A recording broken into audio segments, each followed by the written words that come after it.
I've been meaning to make this video for a while now. So over Christmas break, I worked to prepare my John Deere F1145 for snow plowing this winter. And I started with fixing the muffler. It had cracked where it meets the base that bolts up to the exhaust manifold. And in order to reinstall, or should I say take off and reinstall this muffler, the exhaust manifold has to come off because the inside bolt that bolts the muffler to the manifold is basically inaccessible. It's between the manifold and the engine block. So that's the reason I had to take the manifold off. And luckily the exhaust manifold bolts came out without much fuss.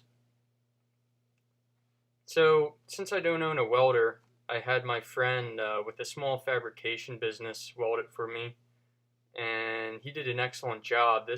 I tell you what, this muffler is probably stronger than it was stock.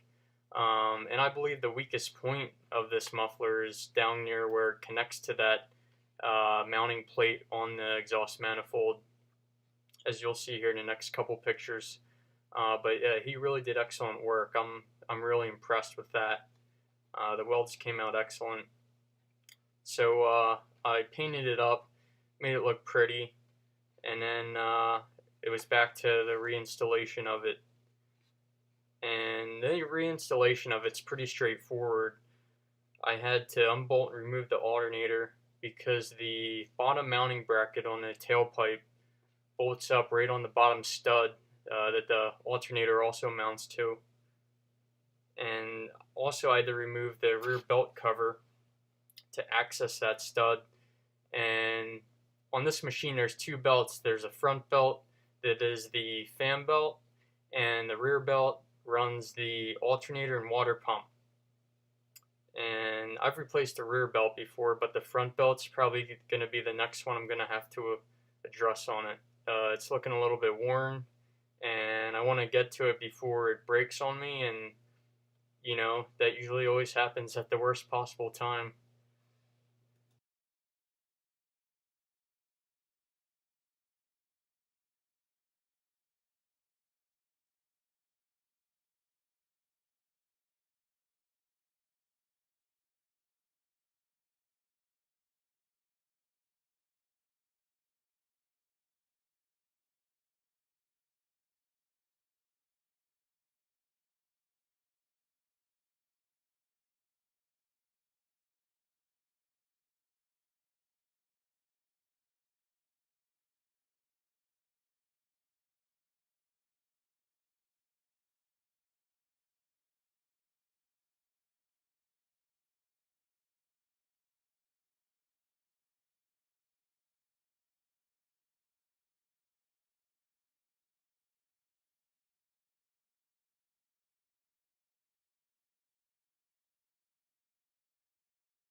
So next off, I started with dropping both fuel tanks in order to replace the fuel pickup lines.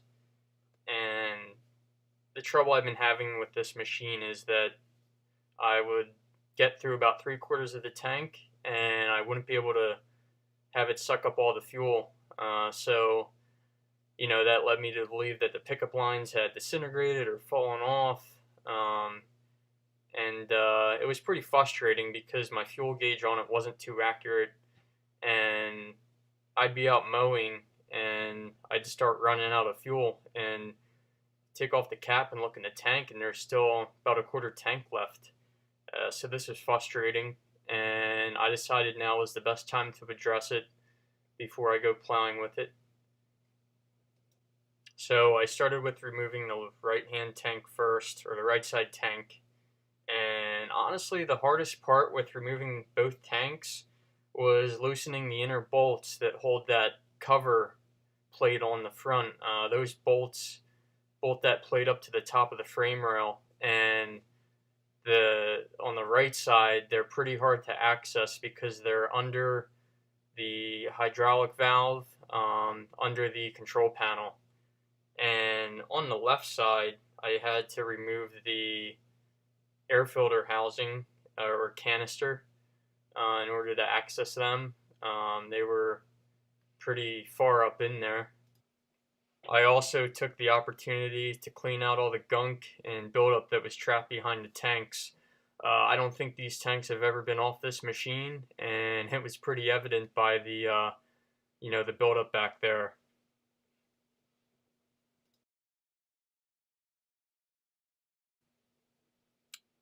So the reason I didn't use any water to clean the frame or the tanks is because at the time I was working on this, it was below freezing outside, and I just didn't want to have anything ice up in my garage because it was, below freezing in there as well.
I decided to go with Tygon fuel line for replacing the pickups, and upon removal of the sending units for both tanks, I found that the pickup on the right hand tank was almost completely gone. The pieces of it were rolling around in the bottom of the tank, as well as a strainer for it. And for the left hand tank, the pickup was mostly intact, but it was missing the strainer, and that was on the bottom of that tank. So I took the opportunity also to flush the tanks with diesel fuel to get any of the remaining debris out, and they came out pretty clean. I didn't want to use water because it was cold out. I didn't want to run the risk of letting water get anywhere near the fuel system on this. So yeah.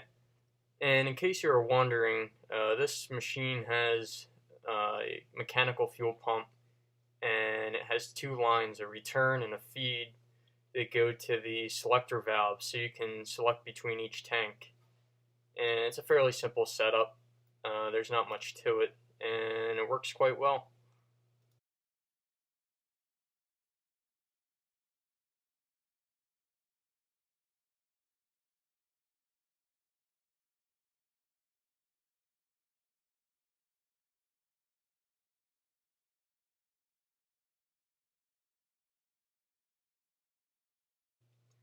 Then I had to address the rear tires. I ended up replacing the left rear tire since it had been worn down basically to a slick. I replaced all three but the left, so the left one was pretty much the last one to wear completely out. And it held air just fine, but I just I like having tires with equal amounts of tread, if you know what I mean. And the right hand tire I also took off to have a tube put in it. It had a slow leak for a while, and I did a leak test and I couldn't find any leaks in it. So for peace of mind, I just decided to put a tube in it and be done with it.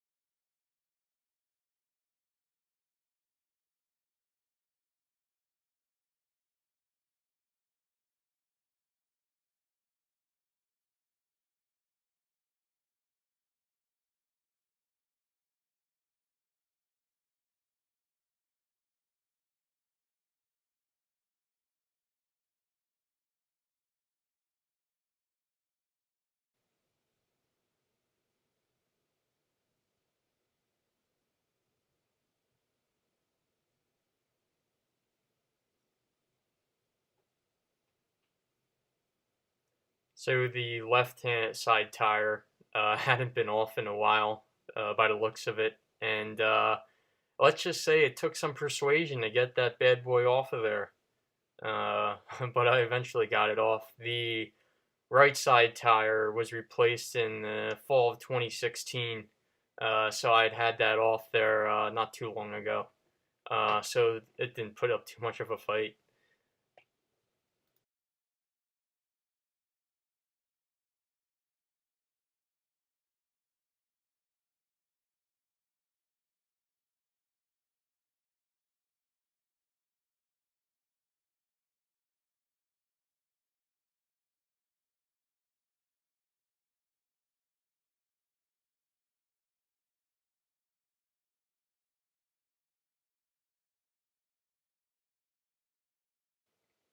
Next up was the installation of the John Deere auxiliary hydraulic kit. So the F1145 comes stock with the H2 valve already installed, except only one of the spools is utilized, and that's used for just the deck lift. So what this kit does is allow you to utilize the second spool and run ports in the front. So I apologize for blocking the camera at times. This was kind of a hard spot to film in. First I began attaching the outer lever to the valve, and I'd say this was one of the most difficult parts of installing the kit. The lever has a small link that attaches it to the valve, and I had to turn and pull that portion of the valve in order to connect the link. So it took some adjusting and messing around to get it to go in.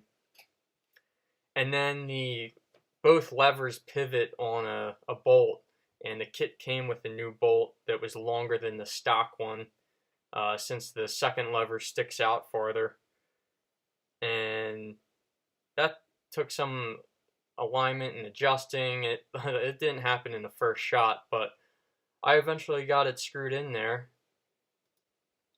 Next up was removing the plugs in the bottom of the valve to install the fittings that would connect to the hoses. The kit instructions did a really good job at highlighting where the fittings screw into the valve body at. So once I got those fittings on, I proceeded to attach the hoses. And the kit also did an excellent job of showing where to run the hoses so that they wouldn't get pinched. So I ran the both hoses basically across the top of the hydro pump, and then they come out to the left-hand side near the left frame rail, and they run down through a cutout above the left side axle, and then they eventually come out up underneath the center of the steering column. As you can see there, I was fishing them through, and I also had my buddy Tim. He was handing me tools and whatever else I needed to get those hoses on there. And the kit included a bracket that mounts up underneath the steering column, right underneath in the center of it. And this bolts up there so that the ports can be mounted to it and keep them up and out of the way of everything. So that bracket basically went on with 2 bolts, and then the ports connected with snap rings. Honestly, probably the hardest part about installing that was getting the snap rings to go on. They can put up a fight sometimes.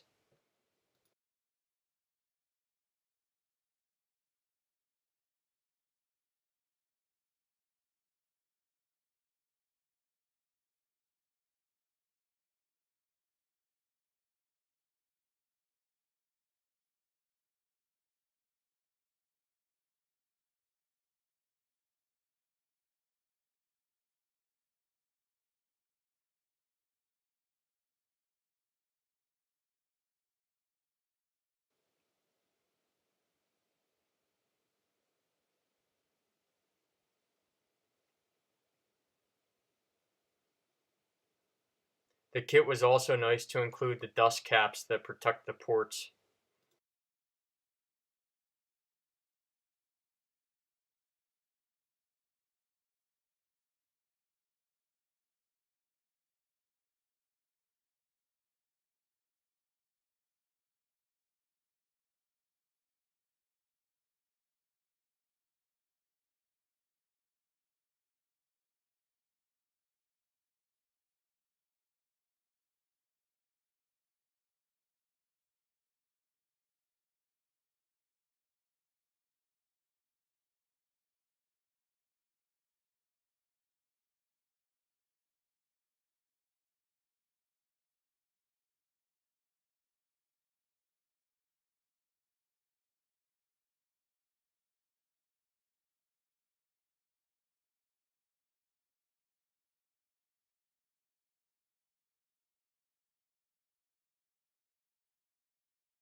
At this point, it was basically the home stretch. I was getting pretty excited to almost having the plow ready to go on.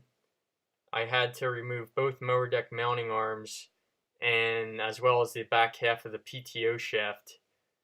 So the mower deck mounting arms are basically held in by 4 pins and 2 lock bolts. As you can see, I'm loosening them on the left-hand side arm, and the pins came out no problem. Once I got the bolts out, that left-hand arm came out as well. and the snowplow basically mounts up in the same place that the arms mount, and that back half of the PTO shaft or the deck drive shaft has a collar that mounts it on the splines of the PTO, and that's basically a spring-loaded collar, pulls out, and then that whole half of the shaft comes off. So that was pretty straightforward.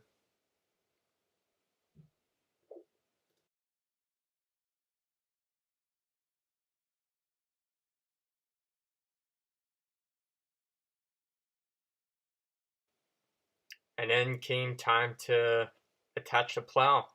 And I'm sorry if I referred to this as the plow the whole time. It's technically a 54 blade, but yeah, I had to it took some adjusting to get the plow to go on. Specifically getting the lift arms aligned, and it probably also didn't help that I had the plow on an angle, but it was really no big deal. And I got that on there and got the pins in it, and it was basically ready to go.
After I got the blade mounted, I took it out and ran it a bit and did a leak test. And I was very happy to report that I had no leaks on the valve or at the front ports. So I was very happy with that. And then I buttoned up the control panel there, as you can see, and I was very happy with how this project went. And I also plan to mount lights on it at some point, and hopefully I'll include that in my uh, overview video when I'm done.